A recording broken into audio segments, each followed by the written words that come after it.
दोस्तों, अक्सर हम सभी ने किसी न किसी के मुंह से यह बात जरूर सुनी होगी कि मनुष्य को अपने किए कर्मों के अनुसार ही सुख या दुख मिलता है। जब भी कोई सुखी या धनी व्यक्ति दिखाई देता है तो बड़े बुजुर्ग कहते हैं कि इसने जरूर कोई अच्छा कर्म किया होगा जिस कारण आज यह सुखी है। और जब कोई व्यक्ति दुखी होता है तो वह अक्सर कहता है कि न जाने कौन सा पाप कर्म मेरे आगे आ गया है जिसके कारण आज मुझे यह दुख देखना पड़ रहा है।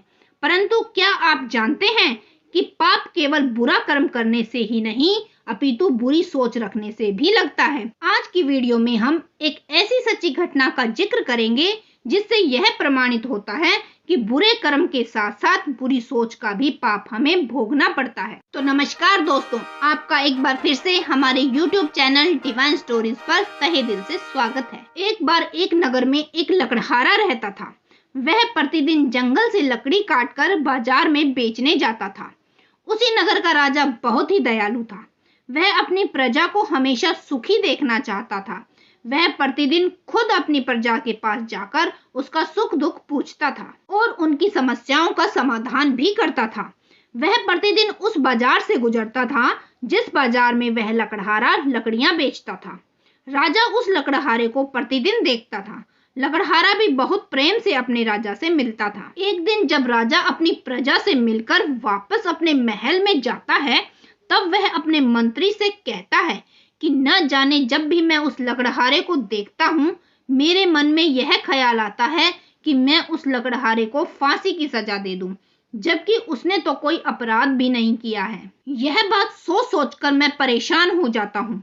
मंत्री बहुत ही समझदार और धार्मिक प्रवृत्ति का था। वह तुरंत ही समझ जाता है कि जरूर कोई ना कोई बात अवश्य है।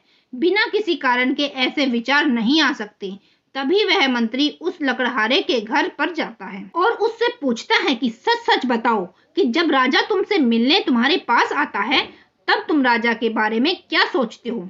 अगर तुम नहीं बताओगे तो राजा तुम्हें फांसी दे देगा, क्योंकि तुम्हें देखते ही राजा के मन में तुम्हें फांसी देने का विचार आता है। तब लकड़हारा बताता है कि मंत्री जी, मैं बहुत निर्धन हूँ। मैं जब भी राजा को देखता था तो मेरे मन में विचार आता था कि राजा बहुत ही धनी है और अगर यह मर जाए तो इसे जलाने के लिए चंदन की लकड़ी लगाई जाएगी और जो भी राजा की मृत्यु के समय आएगा वह मुझसे ही लकड़ियां खरीदेगा और चंदन की लकड़ियां बेचकर मुझे बहुत सा धन मिल जाएगा, जिससे मेरी गरीबी समाप्त हो जाएगी। जब राजा को यह पता चलता है तो राजा उस लकड़हारे को बहुत सा धन देता है, जिससे उस लकड़हारे की गरीबी दूर हो जाती है।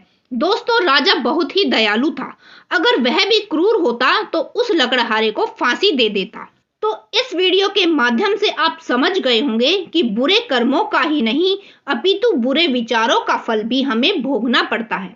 इसलिए हमें अपने कर्मों के साथ साथ अपने विचारों को भी शुद्ध रखना चाहिए। हम उम्मीद करते हैं आपको हमारी यह वीडियो पसंद आई होगी। अगर आपको हमारी यह वीडियो अच्छी लगी हो तो वीडियो को एक लाइक करना ना भूलें और इसी प्रकार की वीडियो को देखने के लिए हमारे YouTube चैनल डिवाइन स्टोरीज को सब्सक्राइब करना न भूलें। तो मिलते हैं इसी प्रकार की एक और वीडियो में, तब तक के लिए धन्यवाद। दोस्तों, ये तो हम सभी जानते हैं कि मनुष्य के जन्म के साथ ही उसका मृत्यु का सफर शुरू हो जाता है। अर्थात जिस मनुष्य ने जन्म लिया है उसकी मृत्यु का समय भी निर्धारित होता है और मृत्यु के पश्चात मनुष्य ने जो कर्म अपने जीवन भर में किए हैं सिर्फ वो ही कर्म उसके साथ जाते हैं। गरुड़ पुराण के अनुसार मनुष्य के कर्म ही उसका अगला जन्म निर्धारित करते हैं। आज की वीडियो में हम एक ऐसी ही सच्ची घटना सुनाने जा रहे हैं जिसके अनुसार मनुष्य जैसा कर्म करता है उसको अगले जन्म में उसका फल भोगना ही पड़ता है। तो नमस्कार दोस्तों, आपका एक बार फिर से हमारे YouTube चैनल डिवाइन स्टोरीज में तहे दिल से स्वागत है। दोस्तों, एक बार एक आश्रम था।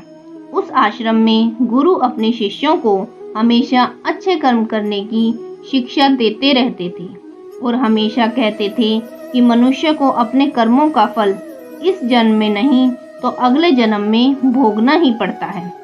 एक दिन गुरुजी ने अपने प्रिय शिष्य को अपने पास बुलाया और उसे घूमने जाने के लिए कहने लगी। तभी शिष्य भी उनके साथ घूमने चल पड़ता है। तभी दोनों गुरु शिष्य घूमते घूमते समुद्र के किनारे पहुंच जाते हैं। वहां वे देखते हैं कि एक मछुआरा समुद्र में जाल फेंकता है और बहुत सारी मछलियां उसके जाल में फंस जाती हैं और वह उन सबको बाहर निकाल देता है। वे सभी मछलियां तड़प तड़प कर मर जाती हैं। यह सारी घटना देखकर शिष्य अपने गुरु से प्रश्न करता है कि हे गुरुजी, यह मछुआरा इतनी सारी मछलियों को समुद्र से बाहर निकालकर फेंक रहा है जो तड़प तड़प कर मर रही हैं। इसके इस कर्म का फल इसे कैसे भोगना पड़ेगा। उस पर गुरुजी मुस्कुराए और अपने शिष्य को कहने लगे कि इस बात का उत्तर मैं तुम्हें किसी और दिन दूंगा। यह कहकर दोनों आश्रम में लौट गए। ऐसे ही आश्रम में कुछ वर्ष बीत गए और शिष्य भी उस बात को भूल गया। फिर एक दिन गुरुजी ने उसी शिष्य को बुलाया और अपने साथ घूमने चलने को कहा। चलते चलते वे एक वन में पहुंच गए। वहां एक हाथी का बच्चा उछल कूद करता हुआ एक पेड़ की 2 शाखाओं के बीच फंस गया। जैसे तैसे करके उसने अपने आप को वहां से निकाल लिया, परंतु निकलने की खींचातानी में उस हाथी के बच्चे की गर्दन पर बहुत गहरी चोट लग गई जो ठीक नहीं हुई। इसके विपरीत उसके घाव पर बहुत से कीड़े पैदा हो गए और वे कीड़े उसके घाव को खाने लगे, जिससे उस हाथी के बच्चे को बहुत पीड़ा हो रही थी और वह जोर जोर से चिंघाड़े मार मार कर रो रहा था। तब शिष्य ने अपने गुरुजी से पूछा कि हे गुरुजी, इतना मासूम सा बच्चा जिसे इतने कीड़े काट रहे हैं, इसने ऐसा कौन सा पाप किया था जिसकी इसको इतनी भयंकर सजा मिल रही है। तब इस पर गुरुजी ने कहा कि तुम्हें याद है, कुछ वर्ष पहले हमने एक मछुआरा देखा था जो मछलियां समुद्र से निकाल निकाल कर बाहर फेंक रहा था और वे मछलियां तड़फ तड़फ कर मर रही थी। उसके कुछ समय पश्चात उस मछुआरे की मृत्यु हो गई। उसके बाद वह मछुआरा एक हाथी के रूप में जन्मा है। यह हाथी का बच्चा वही मछुआरा है और जितनी भी मछलियां उसने अपने जीवन में मारी थी, वे सभी अब इन कीड़ों के रूप में जन्म ले चुकी हैं।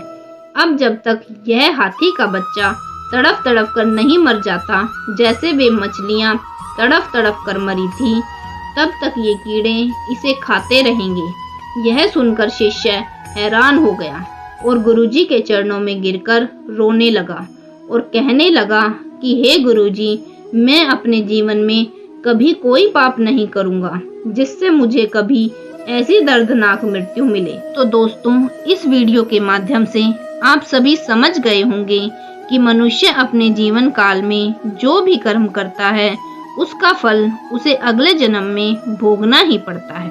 हम उम्मीद करते हैं कि आपको हमारी यह जानकारी अच्छी लगी होगी। अगर आपको हमारी यह वीडियो अच्छी लगी हो तो वीडियो को एक लाइक करना न भूलें और इसी प्रकार की ज्ञानवर्धक वीडियो के लिए हमारे YouTube चैनल डिवाइन स्टोरीज को सब्सक्राइब करना न भूलें। तो मिलते हैं इसी प्रकार की एक और वीडियो में। तब तक के लिए धन्यवाद।